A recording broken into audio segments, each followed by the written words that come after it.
Oke, bertemu lagi dengan channel TV Anime, yang membahas seputar anime teori atau spoiler keren dan fakta di anime One Piece. Langsung saja ke alur ceritanya, check it out. Momen epik yang dilakukan Tama di Onigashima. Seorang anak kecil yang sukses dalam perang besar, dan sukses juga membantu calon raja bajak laut.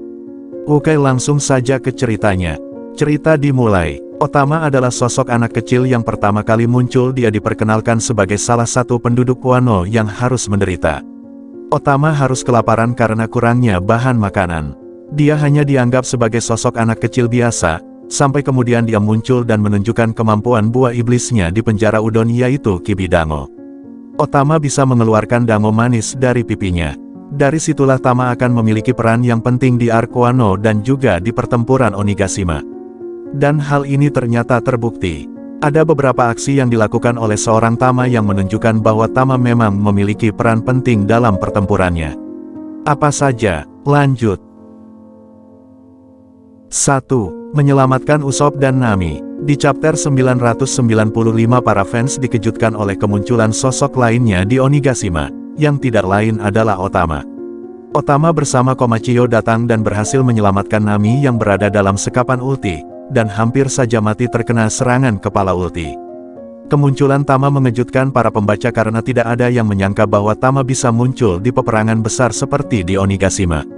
Sebenarnya, para fans sempat membuat sebuah prediksi di mana ada kemungkinan bahwa Tama akan muncul di perang Onigashima. Tapi, seperti ditulis di artikel yang lain, prediksi ini lemah karena tidak ada yang mungkin bisa dilakukan oleh Tama.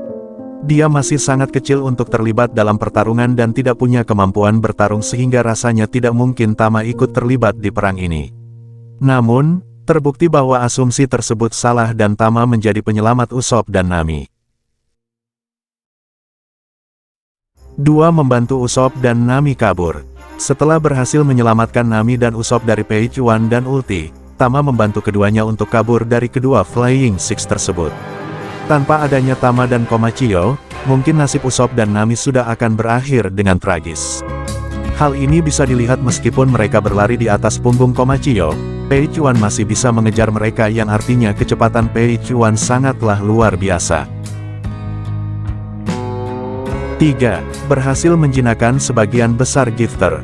Kita sudah tahu bahwa Tama memiliki satu kekuatan ajaib di mana dia mampu membuat sebuah cemilan atau kudapan, yang diambil dari pipinya. Dan yang menarik, cemilan tersebut mampu untuk mengendalikan mereka yang merupakan pemakan buah iblis Smiles seperti para Gifters. Hal ini dibuktikan ketika Tama ikut dalam upaya pembebasan Luffy di penjara udon. Pada saat itu, Tama menggunakan kemampuannya untuk mengendalikan Babanuki. Dengan menggunakan kemampuannya ini, Tama berhasil menjinakkan banyak sekali Gifters.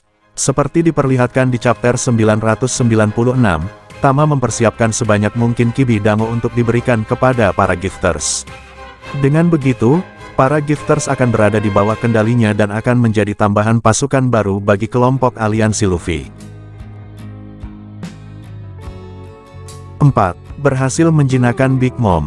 Di chapter 1011, Tama diperlihatkan bertemu dengan Big Mom dan yang mengejutkannya adalah Tama menganggap Big Mom sebagai sosok yang sudah dia kenal lama. Tama bahkan menyebut Big Mom dengan namanya.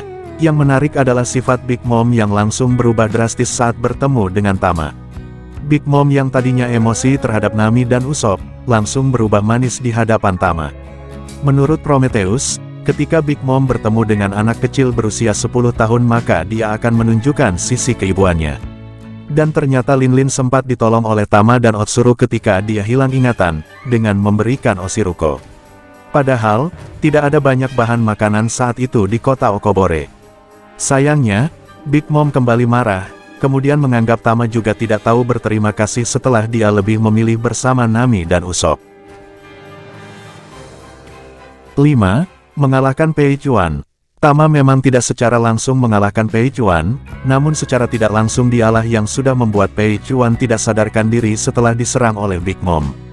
Big Mom marah besar dan kembali menjadi sosok mengerikan, setelah dia mendengar cerita dari Tama bahwa wilayah Okobore Town, yang menjadi rumah bagi Tama, hancur karena serangan anak buah Kaido. Big Mom marah karena anak buah Kaido menghancurkan tempat tinggal orang-orang yang sudah menolongnya. Pada saat itu, Pei Chuan meminta Big Mom untuk menangkap Tama dan yang lain. Namun, Big Mom justru menyerang Pei Chuan, sambil mengatakan bahwa di dunia bajak laut pun masih ada yang namanya balas budi atau prinsip kehormatan. Badas si Big Mom di part ini. Tindakan Tama selanjutnya, kemunculannya di Onigashima membuat semuanya terkejut. Namun, kemunculan Tama sendiri bukan tanpa persiapan. Tama sudah mempersiapkan rencana besar yang akan dia lakukan. Rencana besar Tama adalah menciptakan sebanyak mungkin Kibi Dango dari pipinya, untuk kemudian mengubah musuh para gifter menjadi teman. Dalam hal ini peran seorang anak kecil yang membantu calon raja bajak laut terlihat. Tama bukanlah kelompok bajak laut Beast, tetapi dia mempunyai rencana untuk merubah musuh menjadi sekutu pasukan aliansi. Bisa dibilang sejauh ini rencana Tama sudah berhasil.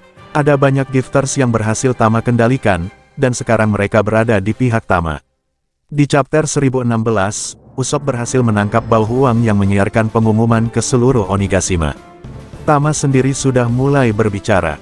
Sesuai rencananya, Tama kemungkinan akan memerintahkan para gifters yang sudah memakan Kibi Dango untuk membantu kelompok aliansi topi jerami.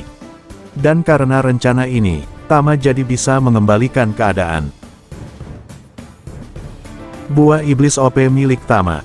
Buah Iblis Otama ini diberi nama Kibi-Kibi no Mi, dengan Kibi sendiri berasal dari nama makanan khas Jepang, yaitu Kibi Dango.